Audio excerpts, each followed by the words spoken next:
program yang sangat dinantikan oleh para pendengar kita, melanjutkan di Kamis yang lalu bahwa program Sejati malam hari ini akan membahas tentang peta hidup saleh yang diciptakan oleh Pastor David, dan saat ini juga bersama dengan Sobat Anton yang bersama kita. Saya sapa dulu untuk Sobat Anton dan Sobat David. Selamat malam Sobat Anton dan Sobat David, apa kabar? Baik, luar biasa. Puji nama Tuhan. Ya, malam Tuhan, hari ini kita juga bergabung dengan Kak Ruth, kemudian Kak Gilbert. Ya, betul ya. Apa kabar Kak Ruth, bisa perkenalkan diri? Baik Pak, perkenalkan nama saya Ruth Anugrah Olivia. Saya mahasiswa semester 4 dari Sekolah Tinggi Teologi Tawangmangu. Wah, luar biasa. Kemudian ada lagi yang di sampingnya, saya yang tidak terlihat ini. Dengan Gilbert ya, betul ya? Kak Gilbert, silakan memperkenalkan diri. Shalom.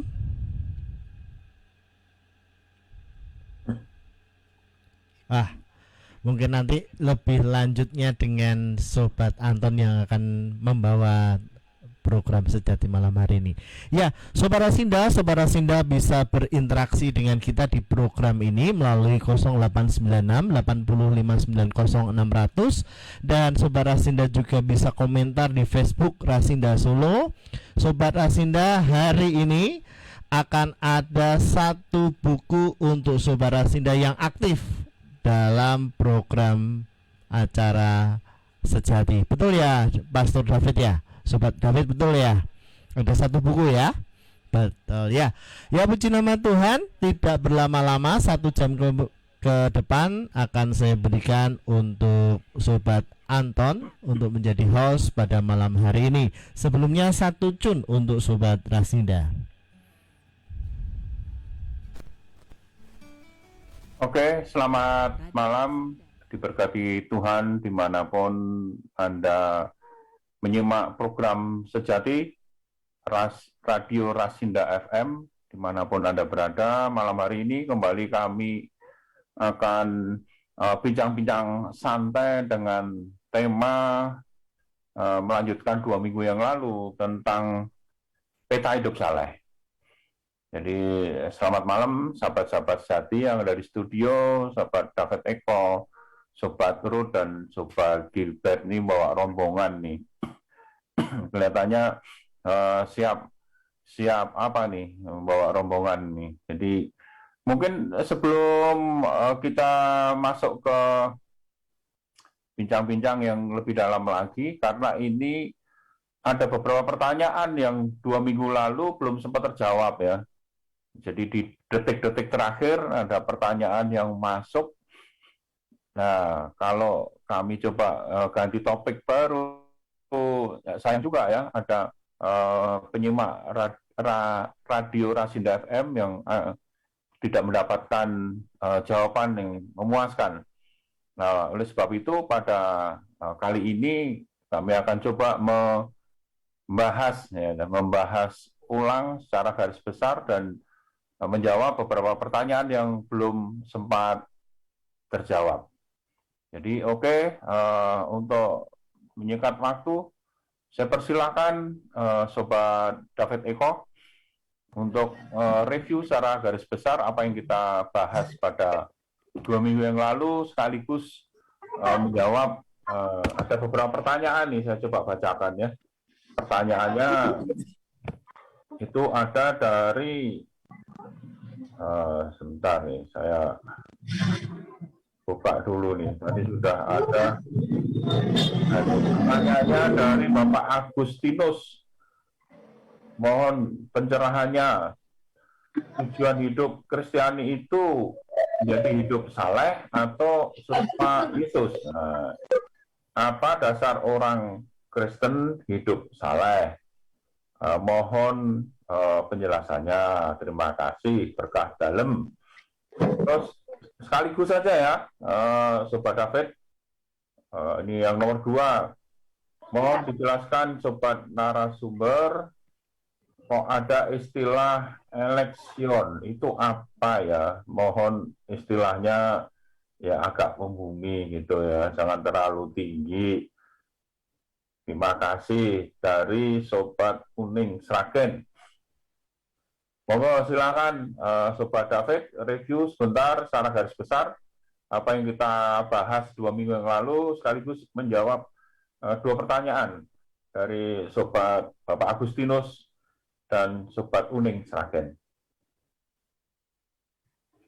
Oke, jadi selamat malam semuanya dulu ya rekan-rekan Sobat Sejati yang saya kasihi. Nah, malam ini kita akan kembali membahas tentang peta hidup saleh ya. Bagaimana dalam persoalan kesalehan hidup ini menjadi satu hal yang penting sebenarnya untuk dipahami oleh kita semua. Ada 2 pertanyaan yang belum terjawab ya kemarin ya. Pertanyaan pertama, apa sebenarnya dasar hidup saleh ya? Dasar hidup saleh adalah Alkitab yang adalah firman Allah ya. Itu yang menjadi dasar hidup saleh dari orang Kristen ya. Jadi orang Kristen itu kalau mau hidup saleh ya dia harus belajar Alkitab ya, dan mau belajar firman Allah dan juga mengalami ya kehidupan saleh di dalam Kristus itu ya. Kehidupan saleh di dalam Kristus itu ya diawali dari orang itu mengalami keselamatan di dalam Kristus ya, dan pengalaman keselamatan di dalam Kristus itu menjadi sebuah pola yang perlu dialami oleh setiap orang percaya di dalam Kristus. Itu yang pertama. Nah, kemudian tadi dikatakan apa sih artinya election ya? Election itu ya pemilihan, jadi itu bahasa Inggris saja ya. Jadi bahasa Inggris bicara tentang election, bicara tentang pemilihan ya. Pemilihan di dalam Kristus, sehingga pemilihan di dalam Kristus itu ya berarti orang ya dipilih di dalam Kristus untuk diselamatkan dan kemudian bisa menjadi berkat bagi orang lain. Jadi itu 2 pertanyaan yang bisa saya jawab. Terima kasih. Monggo, Mas Anton. Ya, oke. Terima kasih untuk jawabannya. Saya kira perlu dipertegas lagi, karena pertanyaan nomor 1 tadi sebenarnya ada 2 gitu, A dan B gitu. Jadi untuk hidup saleh ya memang harus diawali dari perjumpaan secara pribadi dengan Yesus. Artinya mendapatkan keselamatan dari Yesus. Terus bagaimana hidup saleh ya harus belajar Alkitab karena sumbernya adalah Alkitab. Nah, terus kaitannya dengan serupa Yesus itu apa? Nah, ini mungkin perlu dijelaskan saya lagi, Sobat David. Oke, jadi ketika seseorang itu hidup di dalam kesalehan ya, saleh di sini artinya ya bisa berjalan sesuai dengan kehendak Tuhan, sesuai dengan keinginan Tuhan, mentaati kehidupan yang sesuai dengan firman Tuhan.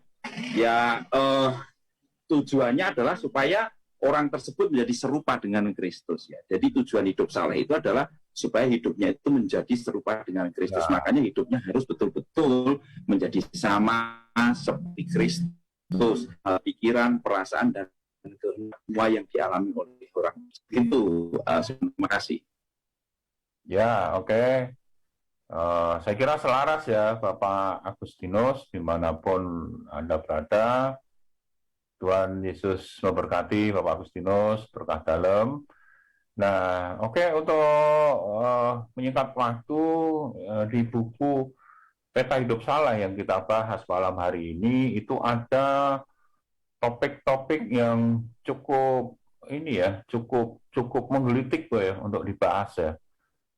Saya penasaran ini, ada misalnya tentang adopsi ini, kok sama dengan ketika ada anak yang nggak ada orang tua, terus perlu ada orang lain yang perlu mengadopsi. Nah, ini kok istilahnya kok sama nih? Mungkin perlu dijelaskan ini apa yang dimaksud dengan istilah adopsi ini. Monggo silakan siapa yang mau menjelaskan, Sobat David atau rombongannya ini. Silakan. Nah, silakan Ruth. Apa yang dimaksud dengan adopsi ini? Kedua mahasiswa saya ini akan karena mereka juga pembaca setia ya dari buku ini, mungkin bisa memberikan jawaban. Silakan.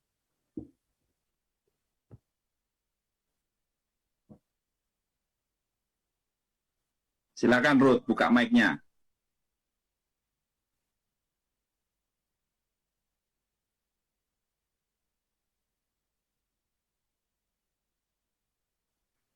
Halo Ruth, bisa dengar? Silakan bisa menjelaskan kepada para pendengar tentang adopsi itu ya. Ya Pak, baik Pak. Di sini saya akan menjelaskan mengenai adopsi dari buku Peta Hidup Saleh. Kita pasti tidak asing lagi ketika kita mendengar kata adopsi. Kata adopsi itu adalah suatu kata yang sering kita familiar untuk kita dengar. Adopsi secara yang kita pahami, kalau kita mendengar kata adopsi pasti kita diangkat atau kita diangkat menjadi seorang anak. Jadi di sini kata adopsi di sini itu memiliki artian yang sangat mendalam menurut saya pribadi, dan itu akan saya sharingkan pada malam hari ini. Kata adopsi di sini itu adalah suatu pengangkatan atau tindakan Allah yang ingin menempatkan orang percaya dalam keluarganya sebagai orang yang dewasa. Jadi kata adopsi ini ingin membuktikan bahwa kita bukan lagi seorang budak, kita bukan lagi orang yang memiliki batasan terhadap Allah sendiri. Tetapi adopsi di sini ingin mengatakan bahwa kita telah diangkat untuk menjadi itu adalah sebuah tindakan Allah agar kita menjadi seorang anak yang dimana kita menjadi orang percaya yang dewasa di dalam keluarganya Kristus sendiri. Jadi, ketika kita mendengar kata adopsi ini adalah kita, orang percaya, yang diangkat Allah untuk menjadi anaknya, yang menjadi orang yang memiliki derajat yang lebih tinggi. Karena ketika kita awal mula manusia ada di dunia ini, kita memiliki batasan terhadap Allah. Dan ketika Yesus Kristus turun ke dunia, itulah yang akan menjadi penebus kita, menjadi suatu karya Allah dalam kehidupan kita untuk mengangkat kita setiap orang percaya menjadi anaknya. Kata adopsi di sini adalah kata yang sangat membuat kita semua merasa bahwa ternyata Tuhan itu adalah Tuhan yang Allah kita itu adalah Allah yang memiliki peranan penting dalam kehidupan kita. Karena apa? Karena adopsi sendiri itu memiliki suatu makna yang tersirat yang membuat kita semakin mengerti bahwa Allah itu adalah Allah yang mengerti apa yang membutuhkan kita. Berulang kali saya baca di buku ini ada tulisan yang ada satu kalimat yang membuat saya tertarik dengan kata ini, yaitu adalah kata ya Aba ya Bapa. Di situ berulang kali dikatakan bahwa kita manusia ketika udah diadopsi, telah diangkat menjadi anak Allah, kita tidak memiliki batasan lagi terhadap Allah itu.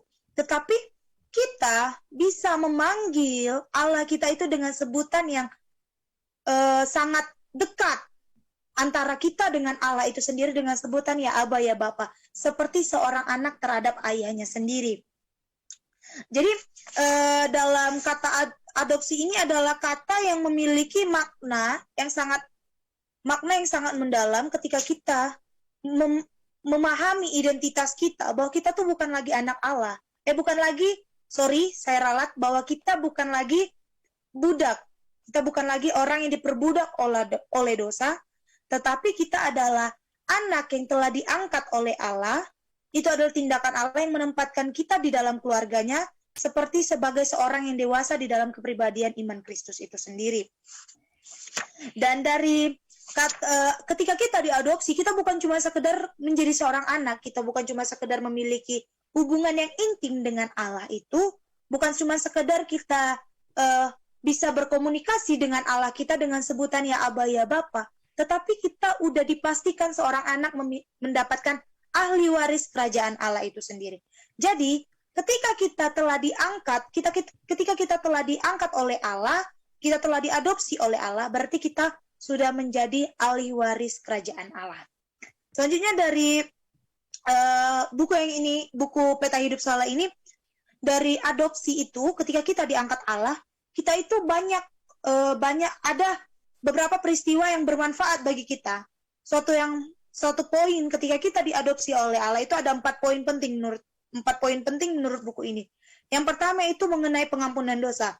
Jadi ketika kita telah kita diangkat sebagai anak-anak Allah, pasti orang percaya itu memperoleh pengampunan dosa. Jadi ketika yang tadinya kita tidak bagian dari anak Allah, kita tidak memperoleh pengampunan dosa. Tetapi ketika kita diangkat, kita menjadi anak Allah, kita dekat, kita intim dengan Allah itu, kita mendapatkan satu poin, yaitu kita mendapatkan pengampunan dosa. Pengampunan dosa inilah yang diperoleh oleh orang-orang percaya ketika dia dalam perjalanan hidupnya mendapatkan jaminan pengampunan dosa ketika dia diangkat dan diadopsi oleh Allah. Yang kedua itu mendapatkan perdamaian. Poin kedua itu perdamaian. Poin perdamaian ini ketika kita diangkat menjadi anak-anak Allah, maka terjadilah perdamaian antara kita dengan Allah. Yang tadinya kita dengan Allah memiliki batasan, yang tadinya kita dengan Allah memiliki suatu batasan bukan lagi antara tuan dengan budak, bukan lagi antara pembantu dengan tuannya atau dengan pemimpinnya, tetapi kita udah berdamai dengan hal itu. Kita memiliki hubungan yang bukan lagi ada batasan, tetapi kita berdamai dengan hal itu, bukan cuma sekedar pengampunan dosa, tapi Tuhan juga memperdamaikan kita bermusuhan dengan Allah, kita memiliki relasi yang intim dengan Dia, Allah lah yang menunjukkan kasih-Nya kepada kita. Lalu poin yang ketiga itu kebebasan bagi anak Allah. Kebebasan bagi anak-anak Allah ini melalui adopsi kita tidak lagi menjadi budak, yang seperti saya ulang katakan, bahwa kita bukan lagi menjadi budak, namun kita menjadi anak yang memiliki hak waris. Jadi setiap anak-anak Allah memiliki akses langsung kepada Bapaknya tanpa rasa takut. Jadi ketika kita berhubungan dengan Allah itu tidak ada lagi sesuatu yang menakuti kita bahwa kita adalah manusia berdosa, kita tidak memiliki perdamaian dengan Allah, tetapi kita memiliki kebebasan sebagai anak-anak Allah untuk berhubungan dengan Allah, dan kita telah dimateraikan menjadi ahli waris kerajaan Allah itu sendiri. Dan poin terakhir yaitu poin keempat, menerima perhatian dan kepedulian. Menerima perhatian dan kepedulian ini adalah sebagai anak-anaknya, kita seharusnya bersyukur mendapatkan pemeliharaan dari Allah. Pemeliharaan dari Allah itu suatu kepedulian, suatu keperhatian Allah sebagai Sang Bapa kita yang disebut sebagai ahli waris. Ketika Allah telah mengangkat kita dipilih sebagai ahli waris, maka poin 4 ini yaitu kita menerima perhatian dan kepedulian Allah itu sendiri. Jadi kita tidak perlu takut, kita tidak perlu khawatir dengan ketika kita telah menjadi anak Allah, kita telah ditempatkan sebagai anak Allah, kita pasti akan menerima perhatian dan kepedulian dari Allah itu sendiri. Jadi kata doktrin tentang adopsi ini membawa kita ke dalam kesadaran bahwa keberadaan kita di hadapan Allah itu sangatlah berharga. Maka kita ditempatkan di tempat yang paling spesial. Kenapa saya bilang spesial? Karena kita sudah diangkat dari yang tadinya kita di bawah, dikategorikan orang, diperbudak oleh dosa, tapi kita diangkat oleh Allah, karya Allah, mengangkat kita sebagai anaknya yang tidak memiliki batasan antara tuan dengan budak, tetapi kita orang yang intim, yang memiliki relasi yang intim dengan Allah itu sendiri. Itu sih Pak yang bisa saya bagikan. Oke, terima kasih Sobat Astro. Cukup panjang ya penjelasannya. Ya, intinya yang saya tangkap tadi adalah bahwa adopsi itu inisiatif dari Allah, ya kan, untuk memberikan pengampunan bagi orang yang berdosa supaya diperdamaikan dengan Allah, menjadi ahli waris gitu ya, menjadi anak-anak Allah, terus menerima perhatian, kepedulian, dan untuk itu ya harus dipertahankan, harus dipelihara dengan hubungan relasi yang dibangun dengan Allah supaya lebih intim gitu ya. Sobat Ruth ya. Kebetulan nih ada yang tanya nih dari Sobat Suranto nih. Nah, terus kalau begitu bagaimana memupuk hubungan keintiman dengan Allah tuh caranya seperti apa gitu? Mungkin bisa diberikan contoh-contoh praktisnya Sobat Ruth atau mungkin Sobat David yang akan memberikan tambahan penjelasan. Ya, jadi praktisnya itu ketika kita dipilih dalam Kristus untuk diselamatkan, dalam pemilihan itu kita sebagai orang percaya ini kita dipilih diselamatkan, tapi tujuannya bukan hanya menikmati keselamatan pribadi ya, ini dalam buku saya jelaskan, kita dipilih untuk menjadi berkat bagi orang lain, menjadi berkat bagi banyak bangsa. Lalu di situ kita juga mengalami adopsi, diangkat menjadi anak-anaknya untuk memiliki hubungan yang intim dengan Bapa. Ini luar biasa, ini suatu yang luar biasa yang hanya terjadi di dalam Kristus. Kita bisa menyebut Allah itu sebagai Bapa dengan sebutan Aba itu ya, itu luar biasa ya Sobat Anton ya. Aba itu kan sebenarnya sapaan akrab gitu. Kalau di orang Jawa Timur di Jakarta itu Babe gitu ya, kalau di Jawa Tengah itu Pae begitu ya. Nah, makanya kalau sudah intim, sudah relasinya dekat, bagaimana supaya menjaganya? Ya menjaganya yaitu dengan selalu membangun praktek hidup doa, firman ya, selalu hidup di dalam kehendak Allah, menuruti firman-Nya. Itu merupakan satu contoh kita memiliki relasi yang intim dengan Bapa begitu. Contoh misalnya kayak kita punya anak nih ya, caranya supaya dekat dengan Bapak gimana ya, caranya main dengan anaknya ya, lebih dekat begitu ya Sobat Rasinda ya, kita dekat main sama anaknya gitu. Dan bagaimana kita menjaga hubungan itu bisa lebih dekat ya, bisa akrab dengan Bapak kita gitu. Mungkin Ruth bisa nambahkan dikit, coba bisa nambahkan dikit Ruth, silakan. Untuk menjaga hubungan relasi keintiman dengan Allah itu kan secara praktisnya ya yang paling familiar di kehidupan orang-orang percaya itu pasti kita berkomunikasi langsung dengan Allah. Ketika kita berkomunikasi berarti kita memiliki suatu relasi dengan Allah itu sendiri. Ya, bagaimana kita berkomunikasi dengan Allah? Ya kita datang ke hadirat Allah. Kita datang, kita berhadapan, bertemu dengan Allah melalui doa-doa kita, dan kita untuk mengerti apa yang menjadi keinginan Allah Bapa kita ke dalam diri kita itu sendiri, ya dengan firman-firman yang telah firman-firmannya yang telah dituliskan di dalam kitab suci kita sendiri. Itu sih Pak, secara praktis. Ini menarik ya, menarik sekali ya, bagaimana kita bisa menjalin hubungan intim dengan Bapa, dengan Allah, itu suatu hal yang luar biasa ya.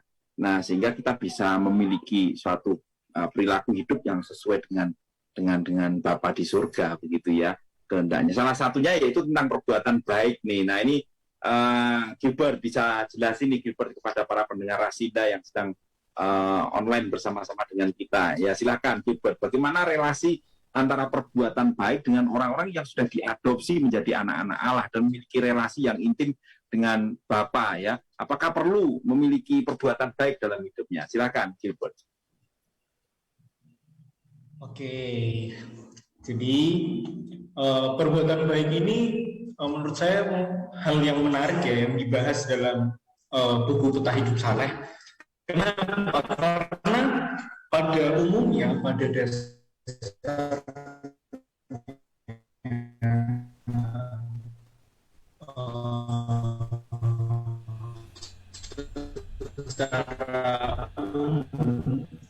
orang-orang biasanya melakukan suatu perbuatan baik itu mereka ingin ada hal yang ingin mereka melakukan perbuatan baik, mereka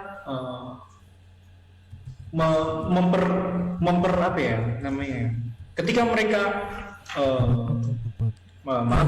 mereka melakukan suatu perbuatan baik itu artinya mereka sedang melakukan hal untuk mereka mendapatkan dalam artian pahala, itu kebanyakan orang, dan bahkan mereka ingin mendapatkan keselamatan. Nah, dalam hukum Taurat seorang Kristen wajib memelihara hukum Taurat.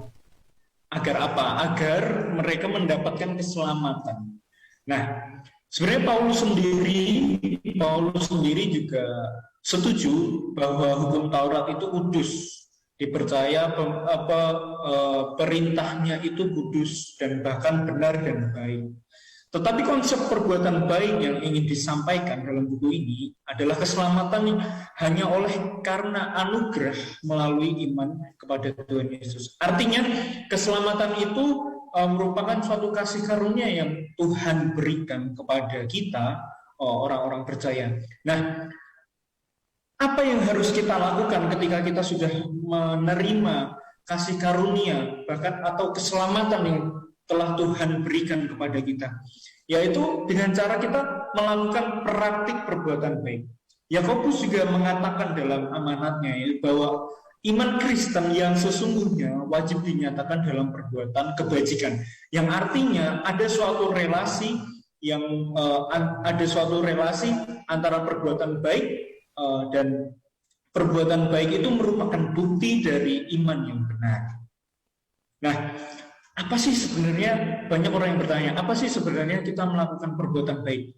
Nah, perbuatan baik ini sebenarnya kuncinya cuma satu. Kuncinya adalah kita menyadari apa? Menyadari bahwa kita sudah diberikan keselamatan oleh karena kasih karunia dari Tuhan. Nah, dalam suatu perumpamaan juga, yaitu pelita yang bercahaya. Pelita yang bercahaya diletakkan di bawah gantang dan seharusnya di atas kaki Dian, itu merupakan suatu bentuk ukuran yang ada di dalam perumpamaan ini. Penulis dalam buku Peta Hidup Saleh ini memaparkan suatu tafsiran yang berkata bahwa perbuatan baik kita ini seharusnya ada di atas standar, bukan di bawah standar. Kenapa? Karena ketika pelita itu ada di bawah gantang, itu artinya kita melakukan perbuatan baik itu ya standar-standar aja. Tapi ketika berada di atas kaki Dian, itu penulis menafsirkan bahwa seharusnya kita melakukan perbuatan baik itu jauh di atas standar. Dan karena apa? Karena kita sudah menerima kita sudah menerima keselamatan oleh karena kasih karunia gitu loh. Itu sebenarnya merupakan seharusnya itu suatu kesadaran dari diri kita. Ya, apa gunanya? Apa gunanya kita berbuat baik ya?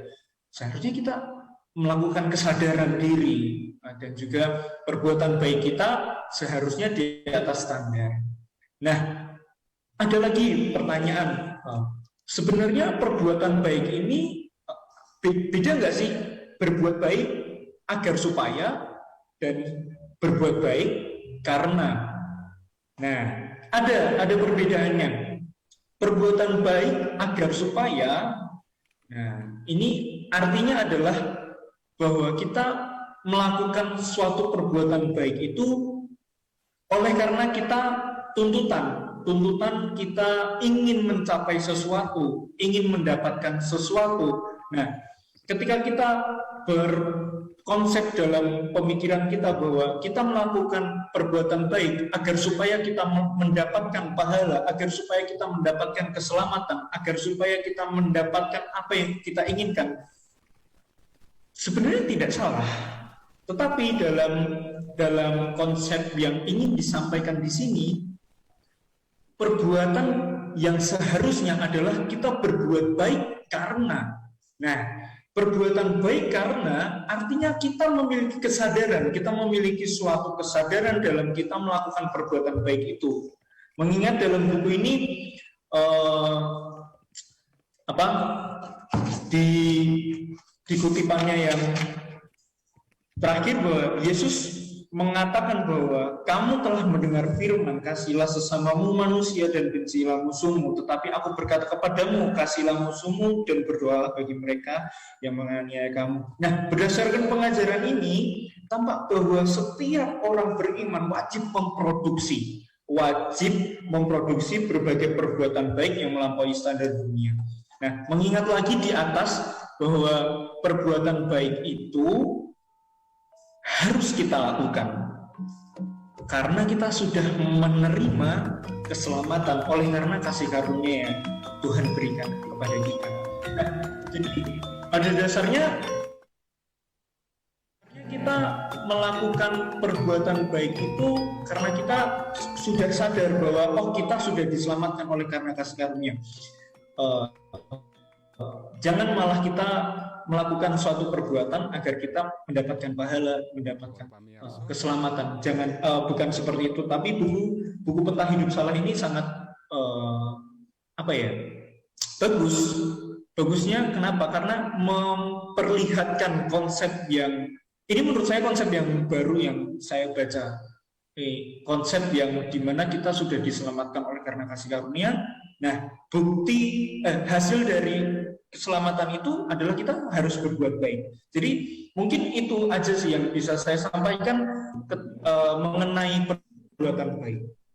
Oke. Jadi jelas ya. Jadi dari penjelasan Gilbert ini bahwa orang yang Kristen setelah diadopsi itu dia memiliki status baru sebagai anak-anak Allah, dan dia harus memperlihatkan itu dalam perbuatan baik, bukan untuk diselamatkan, tetapi perbuatan baik itu adalah buah keselamatan. Begitu Saudara Anton, kita sudah sampai pada poin perbuatan baik. Monggo silakan dipandu kembali Mas Anton. Ya, oke. Terima kasih penjelasannya. Saya cuma sepotong tadi itu, mohon maaf, tiba-tiba langsung drop, hilang begitu. Jadi saya kira ini pas kebetulan ada yang bertanya, mudah-mudahan sudah terjawab ini. Jadi perbuatan baik itu apakah merupakan bentuk kasih untuk mendapatkan keselamatan? Ya, konsep perbuatan baik tadi sudah dijelaskan bahwa itu kita harus lakukan karena kita sudah diadopsi gitu kan. Sudah mendapatkan pengampunan dosa, sudah diselamatkan, maka wajib melakukan perbuatan baik. Jadi melakukan perbuatan baik bukan untuk mendapatkan sesuatu, pahala atau bonus atau apapun juga.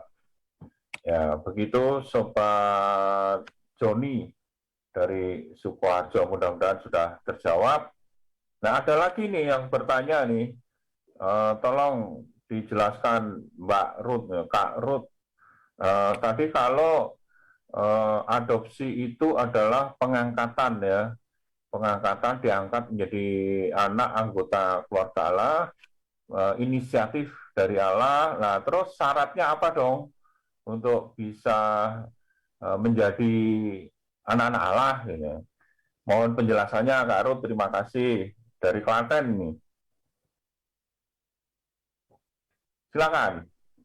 Baik, terima kasih buat pertanyaannya. Apa sih yang menjadi syarat-syaratnya supaya kita bisa diadopsi oleh Allah? Sebenarnya pengadopsian ini atau pengangkatan Allah ini adalah suatu tindakan kasih karunia yang Allah berikan kepada kita, dan ini suatu bentuk karya penyelamatan atau pengangkatan yang Allah berikan itu melalui Yesus Kristus itu sendiri.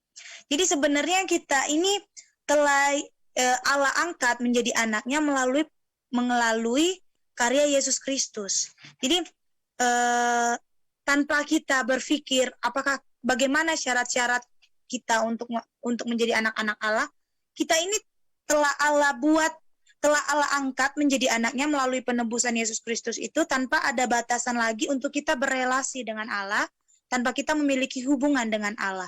Jadi untuk menjadi anak Allah itu ya kita berani memproklamasikan iman kepercayaan kita aja terhadap Allah. Itu saja yang bisa saya sampaikan.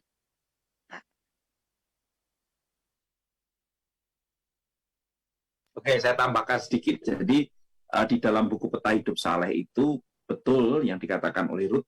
Jadi adopsi ini adalah karya Allah karena kasih karunia, makanya tidak ada cara lain kecuali kita percaya kepada karya Kristus itu, karena itu simpulnya ya. Ketika Anda rindu untuk menjadi anak-anak Allah, ya percayalah kepada berita keselamatan di dalam Kristus. Di situ saudara akan diadopsi, saudara akan menjadi anak-anak Allah, memiliki relasi yang intim dengan Bapa sehingga hidupnya dipulihkan. Begitu Sobat Anton.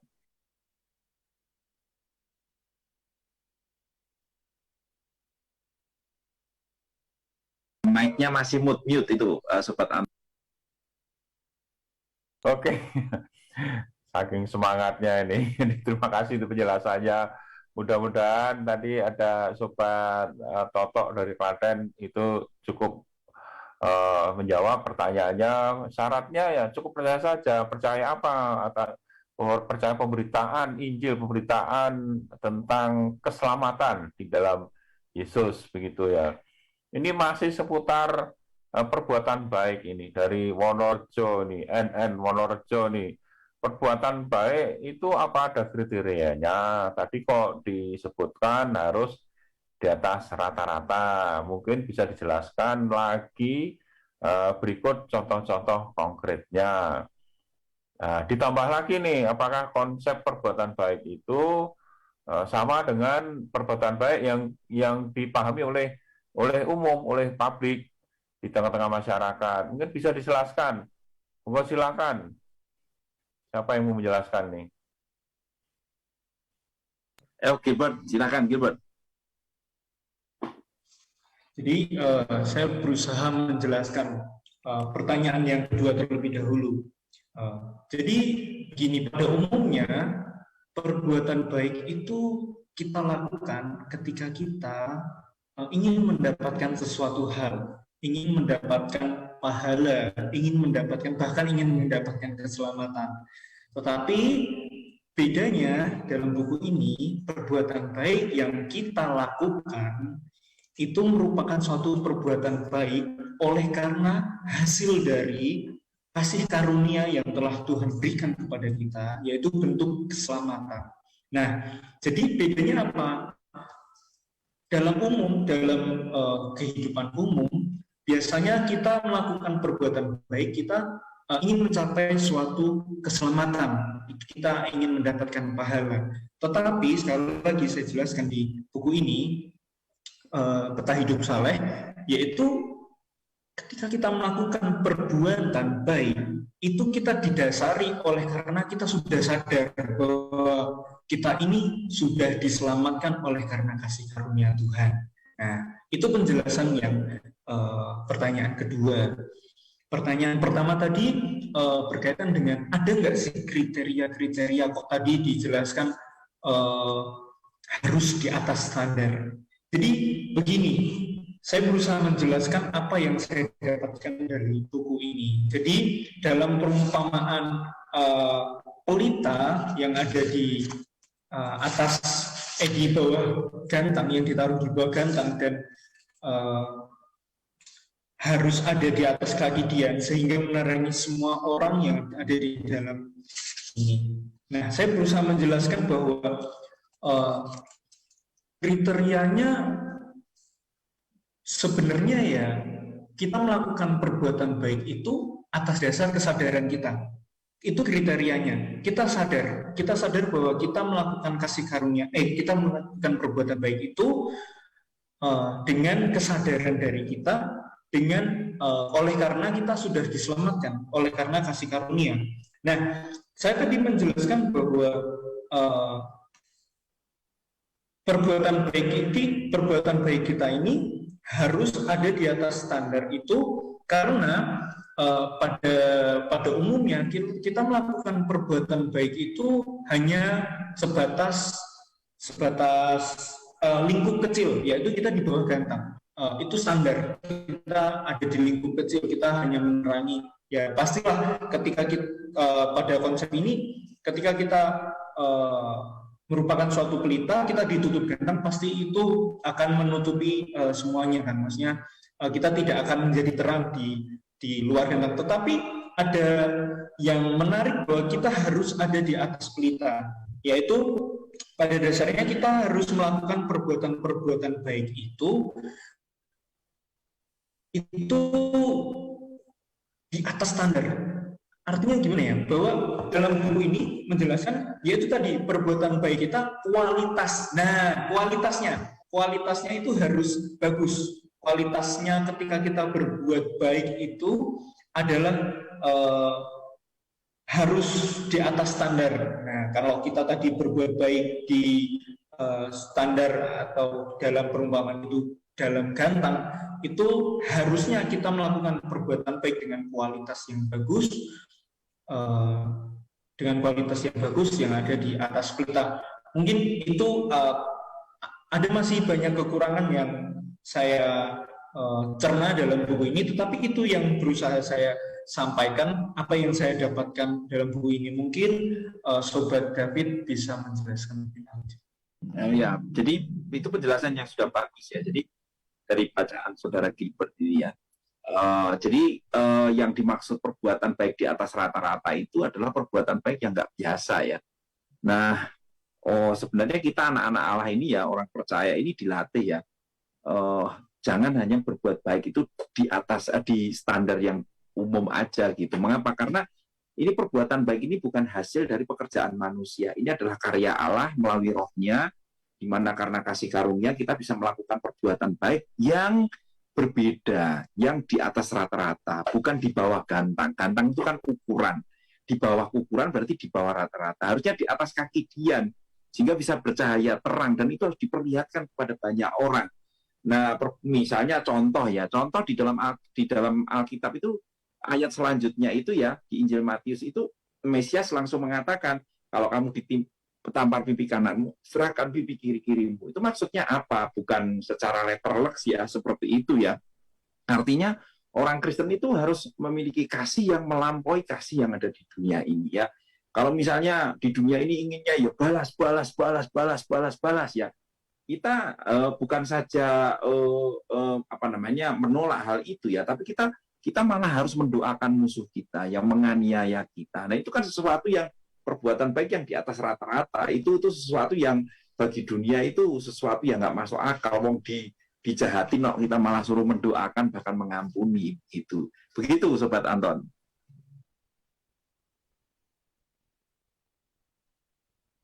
Oke, terima kasih Sobat David, Sobat Gilbert sudah menjelaskan. Ya mungkin kalau disederhanakan kriteria perbuatan baik itu ya atas dasar kesadaran gitu. Artinya orang yang mau melakukan itu dituntut satu sikap yang dewasa, ya. Tidak harus disuruh, diperintah atau ada aturan gitu ya. Tetapi timbul dari dalam hatinya karena sudah mendapatkan pengampunan dosa gitu, karena sudah diadopsi menjadi anak-anak Allah gitu kan. Nah, selain timbul atas dasar kesadaran juga kualitasnya baik ya. Ya mungkin kalau disederhanakan yaitu tanpa pamrih gitu ya, mengampuni, jadi tidak mendendam dan lain sebagainya. Ini sehubungan dengan perbuatan baik ini ada pertanyaan yang cukup menggelitik ini dari Sobat Narno Wonogiri nih. Terus perbuatan baik hubungannya apa dengan penuh Roh Kudus? Dan mungkin Sobat David bisa menjelaskan ini sebagai gembala sidang ini. Ya. Jadi oke ya. Jadi terima kasih ya Sobat Narno ya sudah gabung jauh-jauh dari Wonogiri ya. Tapi ini bisa mendengar perbincangan santai kita ya.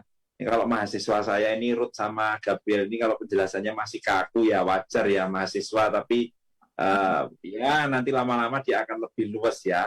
Nah, lebih luas kalau saya sama Sobat Anton ini kan sudah melanglang buana bertemu dengan banyak orang ya. Tapi oke lah, penjelasan kedua mahasiswa ini cukup menarik ya, cukup konkret bisa kita pahami. Nah gini, jadi apa hubungannya Roh Kudus dengan perbuatan baik? Ya begini, jadi orang Kristen itu kan harus penuh dengan Roh Kudus. Kata penuh Roh Kudus itu sebenarnya sepadanan katanya itu dikontrol oleh Roh Kudus. Roh Kudus itu bukan berarti Roh Kudusnya kalau nggak penuh tinggal setengah gitu ya. Yang satunya kosong melompong nggak gitu. Artinya penuh Roh Kudus itu artinya pengertian aslinya itu dikontrol oleh Roh Kudus. Nah, orang yang dikontrol oleh Roh Kudus wajib hidupnya dipenuhi dengan perbuatan baik. Perbuatan baik yang didorong oleh Roh Kudus, sehingga harus ada sinergi antara orang yang sudah ditebus di dalam Kristus yang diadopsi menjadi anak-anak Allah itu dia harus sinergi dengan Roh Kudus. Kalau Roh Kudus bilang mendorong dia untuk melakukan ampunilah musuhmu gitu ya. Ya secara daging mungkin kita malas ngampuni, tapi karena Roh kita kalau kita dipenuhi Roh Kudus, kita dimampukan untuk mengampuni orang yang berbuat salah kepada kita, yang membuat hati kita terluka, yang membuat hati kita menjadi jengkel dan lain sebagainya. Atau mungkin kita juga melakukan perbuatan baik yang di atas rata-rata, di mana orang mungkin hal itu nggak bisa dilakukan oleh seseorang, tapi kita mampu. Nah, itu Roh Kudus yang melakukannya. Jadi hubungan antara dipenuhi dengan Roh Kudus dengan perbuatan baik, ya perbuatan baik itu adalah buah Roh Kudus. Kita baca di surat Galatia itu ada buah Roh Kudus, ada kasih, sukacita, damai sejahtera.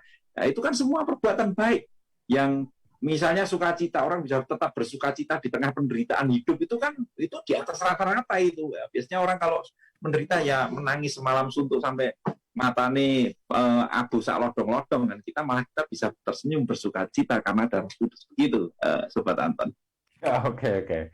Ya. Ini Sobat Narno, mudah-mudahan dipuaskan dengan jawaban Sobat David. Jadi penuh Roh Kudus itu penting ya bagi anak-anak Tuhan yang sudah diampuni, sudah diadopsi, sudah diangkat menjadi anak, dan harus terus dibangun hubungan keintiman dengan Allah Bapa supaya muncul buah Roh Kudus. Nah, penuh Roh Kudus itu berarti hidup yang dipimpin, dikontrol oleh Roh Kudus sehingga muncul buah Roh Kudus, dan muncul buah Roh Kudus maka tanpa dipaksa, ya kan, tanpa diancam, tanpa harus ada aturan hukum wajib, orang akan secara sadar melakukan perbuatan baik gitu ya. Saya kira itu ya, Sobat David ya. Ini ya ada lagi nih, apakah mungkin nih dari NN nih, Boyolali, apakah mungkin karena konsep perbuatan baik menurut Alkitab adalah seperti yang dijelaskan oleh Bapak narasumber, sehingga orang mudah menuduh, menghina kekristenan. Nah, mungkin mohon penjelasannya ini. Ya, ini mungkin Sobat David ini bisa menjelaskan nih. Ya, makanya itu ya, kadang-kadang kita ini orang Kristen diajar tuh harus berbuat baik di atas rata-rata, karena kita melakukannya malah orang Jawa bilang tidak gitu ya. Ya itu salibnya kita. Ya, itu salibnya kita ya. Ya karena melakukan perbuatan baik di atas rata-rata kan tidak semua orang bisa melakukannya. Tapi orang percaya ada Roh Kudus pastinya bisa. Gitu. Kalau kita dinyek, orang Jawa bilang dinyek, dihina ya. Malah seperti wong disakiti kok mengampuni, ini nggak masuk akal ini ya, dan lain sebagainya. Itu salib kita. Nah, jadi sobat yang ada di Boyolali, kalau kita melakukan perbuatan baik di atas rata-rata malah kita kena hinaan, ya itu ya kita salah satu panggilan kita. Surat 1 Petrus itu kan mengatakannya, salah satu panggilan orang Kristen itu kan menderita, gitu ya. Menderita apa? Menderita pikul salib, gitu ya. Jadi jangan hanya buka Alkitab satu topik tok ya, berkat-berkat, mujizat, tapi sebenarnya orang Kristen juga ada panggilan menderita karena melakukan kehendak Allah, atau bahasa buku yang saya tulis itu hidup saleh ya. Kalau kita hidup saleh, kita salah satunya yang dijelaskan oleh Kak Gilbert ini tentang perbuatan baik yang di atas rata-rata, di atas kaki dia, ini memang suatu yang menantang kita sebagai orang Kristen. Begitu Sobat Tat. Oke, terima kasih Sobat David. Jadi apakah orang yang sudah menerima pengampunan dosa diadopsi itu juga harus siap menderita gitu ya? Dalam tanda petik. Ya, silakan Ruth. Soalnya ini ada yang tanya lagi. Ini ada yang nanya nih, dari Karanganyar ini, dari Tegallarum Karanganyar nih. Jadi kalau begitu sekarang konsep mengampuni menurut Alkitab itu kan buat saya tidak mudah. Terus bagaimana caranya orang yang orang yang penuh Roh Kudus, sudah mengeluarkan buah Roh Kudus, tapi masih susah mengampuni. Adakah saran, tips untuk bisa mudah mengampuni? Silakan. Nah, silakan. Ini kalau saya terus nanti repot nih ya. Ya, pembacanya ada 2 pembaca. Ruth dulu gimana ini? Banyak pertanyaan. Baik, saya coba menjawab. Sulit dalam sulit mengampuni, apakah ada tips untuk cara kita mudah mengampuni? Sebenarnya pengampunan itu ketika kita menyadari bahwa kita juga adalah manusia berdosa dan Allah lebih dahulu mengampuni setiap kesalahan kita, pasti kita dengan mudah untuk mengampuni orang-orang di sekitar kita. Jadi yang di sini trik dari saya pribadi yaitu kita paham terlebih dahulu, kita mengerti terlebih dahulu kita ini sudah pernah diampuni atau belum. Dalam pemahaman kita bahwa kita adalah manusia berdosa yang Allah terlebih dahulu mengampuni kita.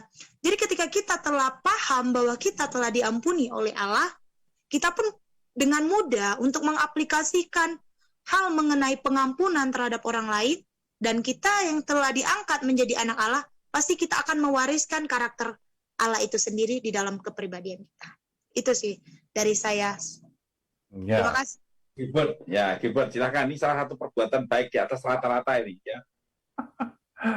Ya, ini dari tips dari saya. Sebenarnya di Alkitab pun, dalam Alkitab, Tuhan Yesus juga mengatakan yang sudah disinggung oleh Sobat David tadi, bahwa kamu telah mendengar firman, kasihlah sesamamu manusia dan bencilah musuhmu. Tetapi aku berkata kepadamu, kasihlah musuhmu dan berdoalah bagi mereka yang menganiaya kamu, karena dengan demikian kamu menjadi anak-anak Bapamu yang di surga. Nah, ini merupakan suatu merupakan suatu pegangan. Ini tipsnya, merupakan suatu pegangan ketika kita susah mengampuni orang lain.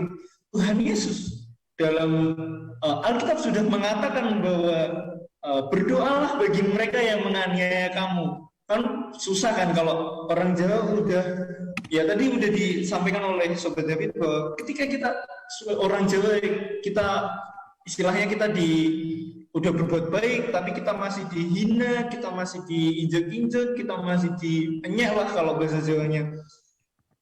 Itu susah sih. Cuman gimana, dalam Alkitab aja sudah mengatakan bahwa Tuhan Yesus sudah mengatakan bahwa kita harus berdoa bagi mereka yang menganiaya kita. Nah, artinya apa? Bahwa Tuhan Yesus ingin kita sebagai orang-orang yang beriman wajib. Nah, ini perlu digarisbawahi. Yesus yang ingin Yesus sampaikan adalah kita sebagai orang beriman wajib, dan garis bawah memproduksi berbagai perbuatan baik yang melampaui standar dunia, agar mereka yang tadi sudah menghina kita, menganiaya kita segala macam, kita susah untuk mengampuni. Perlu digarisbawahi bahwa Yesus ingin orang beriman wajib memproduksi perbuatan baik yang melampaui standar dunia, agar mereka tahu bahwa kita adalah anak-anak Allah serta memuliakan Bapa yang di surga. Jadi kita perlu menyadari bahwa tujuan kita berbuat baik, tujuan kita mengampuni adalah agar kita dilihat bahwa kita ini sebagai anak-anak Allah yang memuliakan Bapa kita di surga. Nah, jadi kuncinya itu. Tuhan Yesus berbicara bahwa orang beriman wajib, sekali lagi wajib memproduksi berbagai perbuatan baik di atas standar. Supaya apa? Supaya Bapa di surga dipermuliakan. Ya, jadi motifnya itu ya, motifnya sangat jelas ya, supaya Bapa di surga dimuliakan. Monggo, Sobat Anton, silakan. Oke, terima kasih untuk penjelasannya. Mudah-mudahan menjawab ini pertanyaannya yang datang dari Sobat Maria di Tegalarung, Karanganyar. Saya punya pengalaman ya, mengampuni memang tidak mudah, ya, mudah memahami, mudah mengatakan, tapi melakukannya tidak mudah. Gitu. Ketika saya tersakiti oleh seseorang, seringkali muncul dalam pikiran, begitu muncul saya langsung berkatilah orang itu Tuhan, berkatilah orang itu, saya sebut namanya, berulang-ulang sampai berbulan-bulan, ya akhirnya bisa juga gitu ya. Mungkin itu bisa menjadi sebuah tindakan langkah praktis gitu ya. Saya sudah diingatkan nih dari studio nih, waktunya 3 menit lagi. Mungkin yang terakhir ini, Sobat David ini mungkin bisa menjelaskan ini secara keseluruhan apa sih atau bagaimana sih gambaran iman Kristen yang berkaitan dengan hidup saleh dan perbuatan baik. Ya, jadi Sobat Prasinda, Sobat Sejati semuanya, buku Peta Hidup Saleh itu muncul dari keprihatinan saya sebagai orang percaya, bagaimana sih melihat gambaran dari kehidupan iman Kristen dikaitkan dengan keselamatan. Ya. Nah, di situ saya menjelaskan bagaimana hidup saleh itu diawali oleh Allah sendiri yang memilih kita, yang mengadopsi kita, yang menguduskan kita, bahkan menjamin keselamatan kita. Jadi kita saleh itu diawali dari Allah. Tapi bukan berarti manusia tidak ikut ambil bagian. Manusia diberi juga kesempatan oleh Allah melalui Roh Kudus yang tinggal di dalam dirinya untuk memproduksi buah-buah keselamatan. Salah satunya ya perbuatan baik, pengudusan hidup, ya kan, ya perpalingan, pertobatan. Nah, semuanya itu juga harus dikerjakan oleh manusia dengan sungguh-sungguh, yaitu manusia siapa? Ya manusia yang menerima kasih karunia dari Allah. Sehingga kita menjadi orang-orang yang saleh, yang bisa selalu taat, selalu mengikuti kehendak Allah. Demikian, Sobat Anton. Oke, waktu juga yang akhirnya kita harus mengakhiri acara bincang-bincang santai pada malam hari ini. Mudah-mudahan semua pertanyaan dari Sobat Sejati, penyimak Radio Rasinda FM, dimanapun Anda berada, sudah terjawab dan dipuaskan dengan jawaban-jawaban dari narasumber, dari Sobat David, terima kasih, Sobat Gilbert, terima kasih, Sobat Ruth, terima kasih, Tuhan memberkati, dan doa saya bagi para penyimak Radio Rasinda FM, terimalah ya, kasih karunia Tuhan Yesus, pengampunan dosa, karena hanya dengan percaya dan menerima, maka Anda akan mengalami pengangkatan, diangkat sebagai anak Allah, diampuni dosanya, dan hidup terus dituntun, dibimbing, agar menjadi anak-anak yang dewasa, diberkati, dan menjadi berkat. Tuhan Yesus berkati. Waktu selanjutnya saya serahkan kembali ke studio. Ya, terima kasih untuk Sobat David, Sobat David, Sobat Anton, dan Sobat Ruth serta Sobat Gilbert yang saat ini bersama dengan kita di sini. Dan Sobat Rasinda, sebelum saya tutup program Sejati ini, saya akan sampaikan untuk pemenang atau yang mendapatkan giveaway dari Pastor David, yaitu Bapak Suranto ya. Jadi yang lalu kemarin itu Sobat Rizky Dinitasari, kemudian untuk minggu ini Sobat Suranto. Buku akan segera dikirimkan ke tempat Sobat Rasinda. Sobat Rasinda bisa segera hubungi kami untuk kami dapat memfollow up para pemenang di 2 sesi Peta Hidup Saleh. Ya, Sobat Rasinda, terima kasih sekali lagi untuk Sobat Anton, Sobat David, Sobat Ruth, dan Sobat Gilbert yang sudah mengisi program Sejati ini. Sampai berjumpa dalam program Sejati selanjutnya. Tuhan memberkati. Radio adalah media pemersatu bangsa. Ayo dengar radio, satu suara berjuta telinga.